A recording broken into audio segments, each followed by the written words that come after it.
Bonjour, bonjour la famille. La question de Dieu demeure partout où nous passons. Car la mission de chaque chrétien est de répandre la parole de Dieu à travers le monde. Malgré où nous nous situons, nous avons pour objectif de propager l'évangile. Alors là, je suis dans le département de la Bomiroueti. J'ai croisé un frère dans la foi qui peut nous expliquer par son savoir et la révélation de l'Esprit de Dieu qu'est-ce que nous attendons par la souffrance de Dieu, par la souffrance.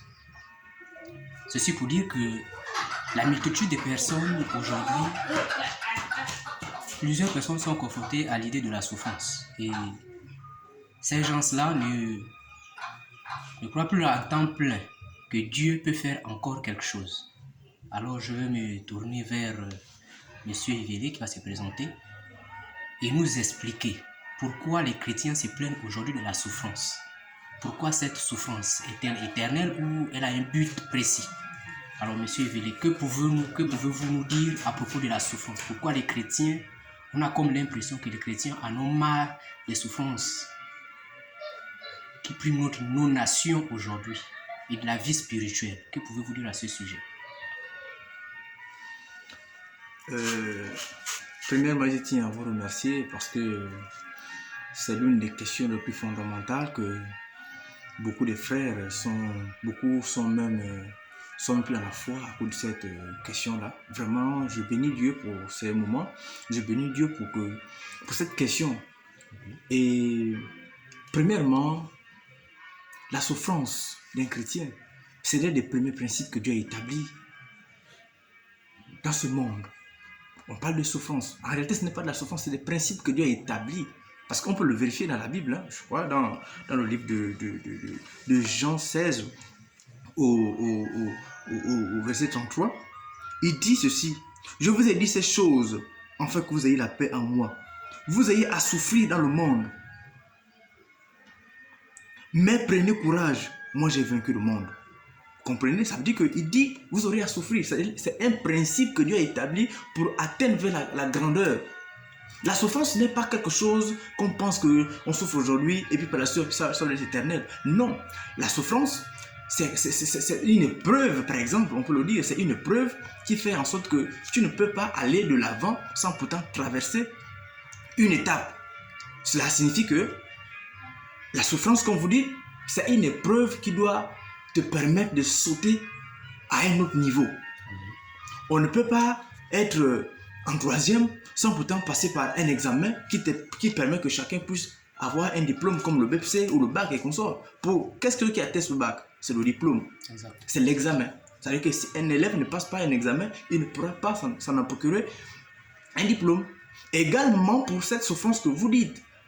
Ça, on peut appeler ça en d'autres termes une épreuve qui arrive pour permettre que un élève ou un enfant de Dieu traverse un autre niveau spirituel.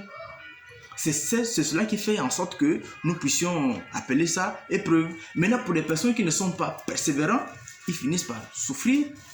Jusqu'à la fin, ils ne peuvent rien obtenir parce qu'ils ne sont pas allés au bout de la pensée de Dieu. Donc, un élève ou bien un chrétien qui n'est pas persévérant, un élève ou un chrétien qui n'est pas assidu, qui ne sait pas ce qu'il veut, ne pourra pas atteindre ses objectifs. Le problème n'est pas que le chrétien ne sait pas ce qu'il veut. La promesse a été donnée que chaque chrétien a pour but de réussir dans sa vie pour atteindre le succès.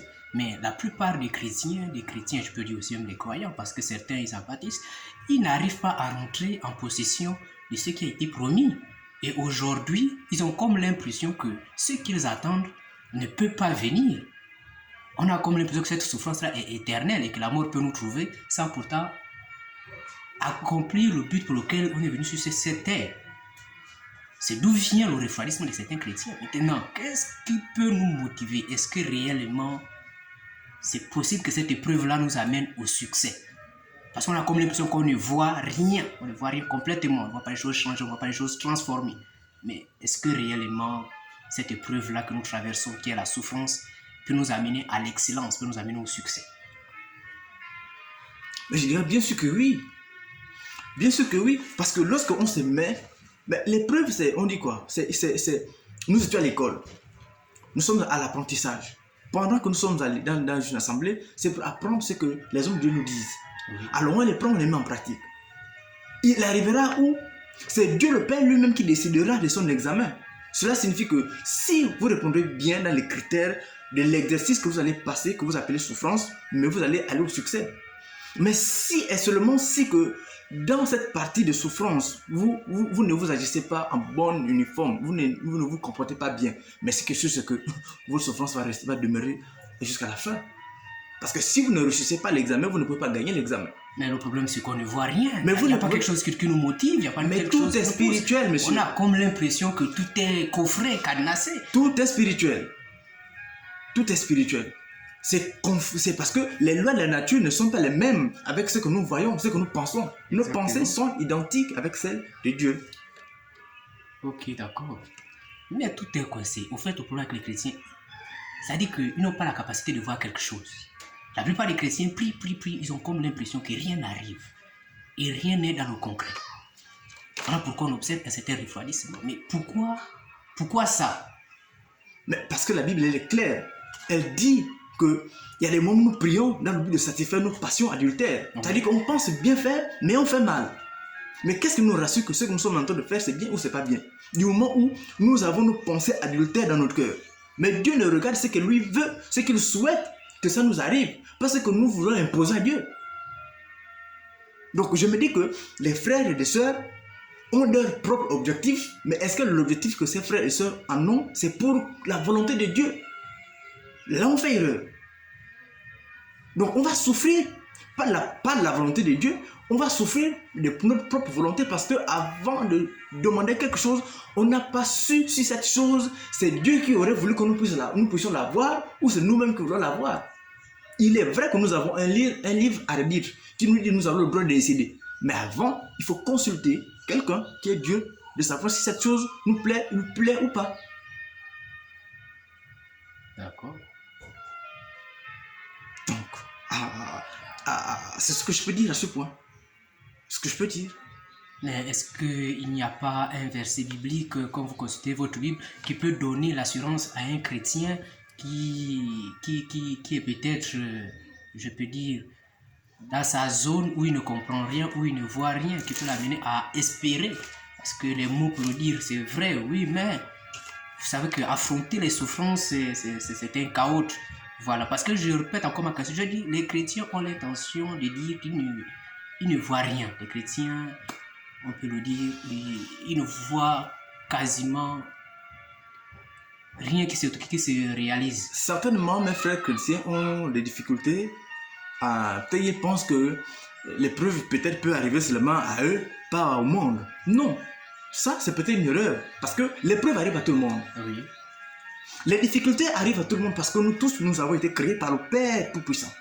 Ça veut dire, quand le soleil arrive, le soleil n'arrive pas que chez le païen et ça laisse le chrétien. Non. Le soleil arrive et sur le païen et chez le chrétien. Exact. Chez un autiste également. Ouais. Alors, quand la pluie arrive, également, ça arrive chez le païen, ça chez le chrétien. Ça veut dire que toute épreuve, toute souffrance est partagée. Exact. Il est écrit dans le livre de Ecclésiaste 9 au verset 2. Tout arrive également à tous, même sort, pour le juste et pour le non et pour le méchant. Oui. Pour celui qui est bon et pur et pour celui qui est impur, pour celui qui sacrifie. Pour celui qui ne sacrifie pas, il en est du bon comme du pécheur, de celui qui est pur, celui qui jure et celui qui ne jure, qui ne craint point de jurer. Ça veut dire quoi? Ça veut dire que tout arrive à tout le monde, sans exception. Ça veut dire que la souffrance n'a pas de parti pris. Ça veut dire que si Dieu a décidé qu'à 18h30, c'est ton heure que ton jour de souffrance doit arriver, comme vous l'appelez, ou ton épreuve doit arriver, et ça arrive. Ça peut faire 10 ans, ça peut faire un jour, ça peut faire 2 ans. Ça dépendra de la durée de l'épreuve que Dieu a décidé sur votre vie. Parce que chacun de nous, nous n'est pas pareil. Nous n'avons pas le même karma.